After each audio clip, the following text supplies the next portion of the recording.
Chosen ones, until you obey this, God will not help you. In the bustling coastal city of Eldoria, where ancient stone temples stood shoulder to shoulder with glass skyscrapers, lived a young woman named Elara. She had always known she was different. From childhood, whispers followed her, dreams that came true, moments when she spoke and people listened as if compelled by an unseen force. The elders of her community called her one of the chosen ones, those rare souls marked by God for a greater purpose. They spoke of divine favor, of protection, of destinies written in the stars before time began. Elara believed it too. She felt the weight of it like a crown she never asked to wear. But the crown was heavy, and the path unclear. For years, Elara wandered through life collecting signs. She prayed in the quiet hours before dawn, fasted when the world felt too loud, and gave to the poor until her own cupboards were bare. Miracles followed her, small ones at first. A child healed from fever after she laid hands on him. A storm that veered away from her village when she cried out to the heavens. People began seeking her out, calling her blessed, asking for guidance. She smiled, nodded, and told them God was good. But inside, Elara was dying. Her prayers went unanswered in the places that mattered most.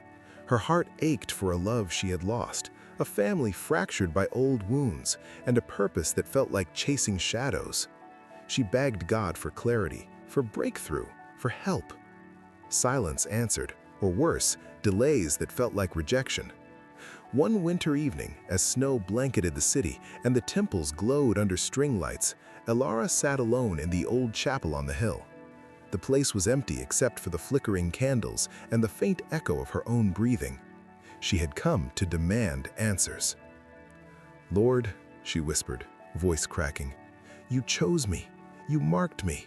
Why do you leave me here in the dark? I have given everything. I have obeyed in the ways I know. Why won't you help me?" The silence stretched, thick and accusing. Then, like a whisper carried on wind through cracked stained glass, a single verse rose in her mind, unbidden. "If you love me, keep my commandments." John 14:15. She had read it 1,000 times. She had taught it to others, but tonight it pierced like a sword. Obey. Not the grand, visible acts of sacrifice she had grown accustomed to performing, not the public displays of faith that earned her admiration, but the quiet, hidden, painful commands she had ignored for years. Forgive. She had clung to bitterness toward her father, who had abandoned them when she was 12. She told herself it was justified. He had chosen his vices over his family. She had prayed for him even, but always with a clenched fist. Forgiveness? That would mean releasing the pain she had nursed like a child. Speak truth. For months, she had hidden a secret shame. She had borrowed money from a friend in desperation and never repaid it, convincing herself the friend was wealthy enough to not notice. Pride had sealed her lips. Surrender control. She had built her identity around being the chosen one. Every decision, every relationship, every dream she measured against that title. What if God asked her to step down from the pedestal? What if he wanted her ordinary? Tears fell as the realizations crashed over her. She had obeyed the easy parts, the visible parts, the parts that fed her ego and confirmed her specialness. But the hard commands, the ones that cost her pride, her comfort, her image, she had delayed, excused, ignored. "Until you obey this," the whisper seemed to say, "I will not help you." Not because God was cruel, not because he had withdrawn his love, but because true help, true breakthrough, true alignment with destiny required alignment with his heart. And his heart demanded holiness, not just giftedness. Obedience, not performance. Elara stayed on her knees until the candles burned low. She forgave her father in broken sentences, releasing years of resentment into the night. She wrote a message to her friend confessing the debt and promising repayment, no matter the cost. She prayed for the courage to let go of the title, the Chosen One, if it ever became an idol, to simply be his daughter instead. When she rose, the chapel felt different, lighter, warmer, as if the air itself had exhaled. The next morning, something shifted. Her phone buzzed with a message from her estranged sister. "I don't know why, but I woke up thinking of you. Can we talk?" A check arrived in the mail, an unexpected refund from years ago, enough to cover the debt and more. And in the quiet of her heart, for the first time in years, Elara felt peace. Not the flashy kind that came with miracles, but the deep, steady kind that comes from surrender. She was still chosen, but now she understood. Being chosen wasn't about receiving endless help on her terms. It was about becoming someone God could trust with his power, someone who obeyed not for reward, but because love demanded it. The title that once felt like a crown now felt like a cross, and strangely, carrying it made her stronger. From that day forward, whenever people came to her seeking guidance, she no longer pointed to her gifts first. She pointed to obedience. "God has chosen you too," she would say gently. "But until you obey what he has already told you, the hard things, the hidden things, he cannot move you further. Not because he withholds love, but because he protects his purposes. He waits for a heart fully yielded." And in those moments, Elara saw eyes light up with recognition. They too had been waiting for help that felt delayed. They too had been chosen, marked, called. But now they knew the missing piece. Obedience unlocks the help. Not the showy kind, the real kind. The kind that changes everything. And so, in the city of Eldoria and beyond, the chosen ones began to move, not in pride of their calling, but in humble, radical obedience. And as they did, heaven opened in ways no one could have scripted. Because God had always been ready to help. He was only waiting for them to obey. In the ancient city of Eldoria, where the salty breeze from the azure sea mingled with the incense of forgotten temples, the world moved in rhythms dictated by both the tides and the divine. Towering spires of modern glass pierced the sky alongside weathered stone monuments etched with scriptures from millennia past.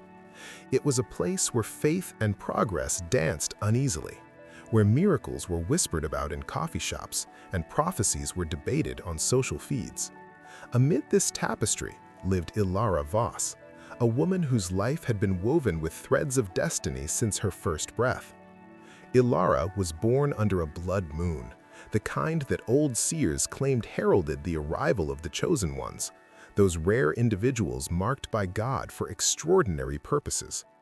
Her mother, a devout temple keeper, had dreamed of a voice thundering from the heavens, "This child shall carry my light into the shadows." From infancy, signs followed her. As a toddler, she pointed to a wilting garden, and by morning it bloomed with flowers unseen in Eldoria for generations. In school, her words calmed bullies and inspired the lost. Teachers called her a prodigy of the spirit. By her teenage years, the community elders gathered in secret councils, declaring her one of the chosen. "God has anointed you," they said, placing a ceremonial amulet around her neck, a silver cross embedded with a shard of ancient quartz, said to amplify divine whispers. Elara embraced her calling with fervor. She studied the holy texts voraciously, memorizing verses that spoke of favor, protection, and power. She volunteered at shelters, feeding the homeless with meals she prepared herself, often praying over each bowl until recipients swore they tasted heaven. Her reputation grew. Pilgrims traveled from distant lands to seek her counsel. She performed acts that bordered on the miraculous. A blind beggar regained sight after she touched his eyes, reciting Psalm 146. A family on the brink of eviction found an anonymous donation slip under their door the day after Elara interceded in prayer. "God helps his chosen," she would say humbly, her eyes shining with conviction. But beneath the glow, cracks formed. Life's tempests raged against her. At 25, Elara fell deeply in love with Thorn, a scholar of ancient lore who shared her passion for the divine. They dreamed of a life together, building a ministry that bridged Eldoria's old faith and new world. But Thorn's hidden struggles with doubt led to betrayal. He left her for another, shattering her heart like fragile stained glass. She prayed for reconciliation, for healing, but months turned to years with no answer. Her family, too, bore scars. Her father, once a pillar of strength, had succumbed to the bottle after losing his job in the great economic crash of 2015. He abandoned them when Elara was 12, leaving her mother to raise 3 children alone. Her siblings drifted, her brother into crime, her sister into isolation. She fasted for their restoration, gave alms in their names, but the fractures widened. Professionally, Elara's path stalled. She founded a small outreach center, but funding dried up, volunteers vanished, and doors that once opened now slammed shut. "Why, Lord?" she cried in her quiet apartment overlooking the sea. The silence was deafening, broken only by the crash of waves below. One fateful winter solstice, as Eldoria draped itself in festive lights that mocked the darkness in her soul, Elara climbed the winding path to the Chapel of Echoes, an ancient sanctuary perched on the city's highest hill. Built centuries ago by the first chosen ones, its walls were inscribed with testimonies of divine interventions. Snowflakes danced in the air like reluctant angels, and the chapel's bell tolled mournfully in the wind.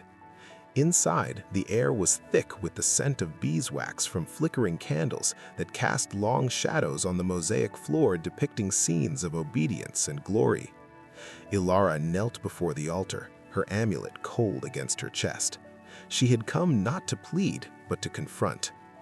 "Father," she began, her voice echoing off the vaulted ceiling, "you called me chosen.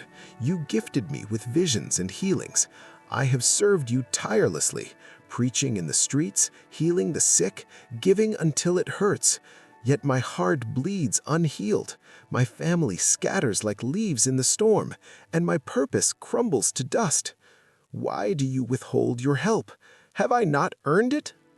The chapel fell into a profound hush, as if the very stones held their breath. Then, unbidden, a scripture surfaced in her mind, sharp as a blade. "If you love me, keep my commandments." John 14:15. It wasn't new. She had quoted it in sermons, embroidered it on banners. But tonight, it unraveled her. Obey. Not the grandiose obedience she paraded, the public fasts, the charitable spectacles that drew crowds and applause. No, this was the intimate, excruciating obedience she had evaded. First, forgive. The command pierced her core. Her father's abandonment had festered like an open wound. She had prayed superficially for him, but deep down she harbored a fortress of bitterness. "He chose ruin over us," she rationalized. "Forgiveness would betray my mother's pain." But the verse echoed, "Forgive as I have forgiven you." Ephesians 4:32. She saw flashes of her childhood, his laughter before the darkness, the stories he told of God's mercy. Releasing that grudge meant dismantling her identity as the victim, the righteous one.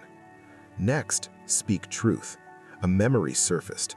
2 years prior, in a moment of desperation when her outreach center teetered on collapse, she had borrowed funds from her wealthy mentor, Lady Miriam, promising repayment. But pride and shame silenced her when the money was not returned. "She won't miss it," she told herself. "She's blessed abundantly." Yet the command was clear. Let your yes be yes. Matthew 5:37. Confession would risk her reputation, the admiration she clung to like a lifeline. Then surrender control. Elara's greatest idol was her status as chosen. She measured every decision against it. Relationships, careers, even dreams. What if God demanded she relinquish the spotlight? What if her purpose was not in leading multitudes, but in quiet service, unseen and uncelebrated? "Not my will, but yours," the scriptures urged. Luke 22:42. The thought terrified her. Without the title, who was she? Hours blurred as Elara wrestled on the cold stone floor. Tears soaked her robes, and her body ached from the posture of surrender.